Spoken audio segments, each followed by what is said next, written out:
went to for Taves and Kane and Chicago growing up that stood out, or even watching on TV where you're like something that caught your eye initially when you were growing up? No, I mean I'd always try to go watch them when they're in Phoenix, but nothing crazy. I mean obviously they're a really solid team. They always they never really take a game off. They got so much depth and such a good core group of players. So I think that's definitely something that for us, looking at them, is something that we kind of want to do here for ourselves. Do you feel that? Do you see that? I know when we were in Chicago earlier this season, Mike's like, we're hoping we're kind of like that 2009 Hawks team, and Kane and Taves were young. Do you kind of see the similarities of how the teams are coming together? I think so. I mean, I don't know.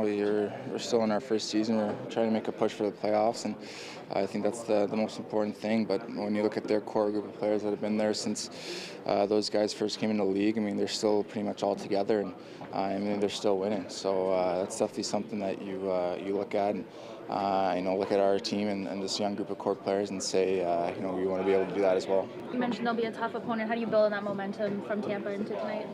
I think you just take the positives away from that game and move on to the next one.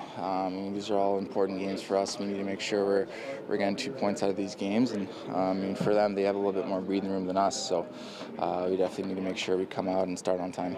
You found it tougher to generate chances as the games have tightened up here, especially in the last stretch? Yeah, I think so. I mean, it's they're not.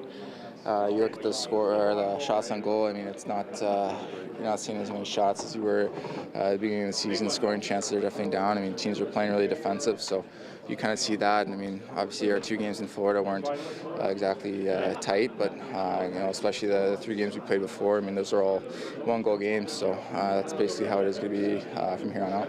Anything you're doing off the ice, looking at video or anything, as far as the dry spell goes? Same thing. Same thing as the routine doesn't really change. What can you tell us about Nick Schmaltz and your experience with him at USA Hockey? Yeah, he's a great player. I mean, I'm not surprised to see how well he's done at this level. He's got just an unbelievable skill level. He can make plays all over the ice, and he can really he sees the ice just really well. So I'm not surprised at how well he's doing.